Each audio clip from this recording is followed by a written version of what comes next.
Seriously আমি না বুঝতেছি না তুমি এরকম কেন করছো। বিএসসির জন্য আমার কানাডাতে স্কলারশিপ সহ সবকিছু রেডি ছিল। তুমি বললে এখন গেলে নাকি আমি তোমাকে হারাবো, তোমাকে অন্য কোনো ছেলের সাথে বিয়ে দিয়ে দিবে। ওকে ফাইন, আমি সবকিছু ক্যান্সেল করলাম। তারপর তুমি বললা তোমার বাবা বলছে যে বেকার কোনো ছেলের সাথে বিয়ে দিবে না। আমি সবকিছু ছেড়ে আমার বাবার বিজনেসে বসা শুরু করলাম, যেটা আমার এতটুকু ইন্টারেস্ট ছিল। আমি আমার সব ইচ্ছা ছেড়ে তোমার জন্য পারফেক্ট হওয়ার চেষ্টা করলাম। তারপর কিসের কমতি থেকে গেল যে তুমি আজকে এঙ্গেজমেন্ট রিংটা ফেরত দিয়ে দিচ্ছ?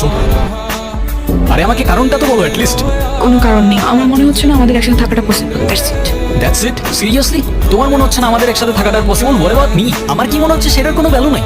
আমার সাইডটা কে দেখবে রুহি? দেখো, এত কথা বাড়ানোর কোনো মানে নেই, অযথা সময় নষ্ট করো না। সময় তো তুমি আমার নষ্ট করছো।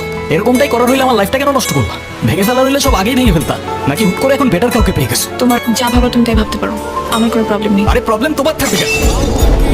প্রবলেম তো তোমার ক্যারেক্টারে। আর আমার লাকের প্রবলেম যে তোমার মতো একটা মেয়েকে ভালোবাসি।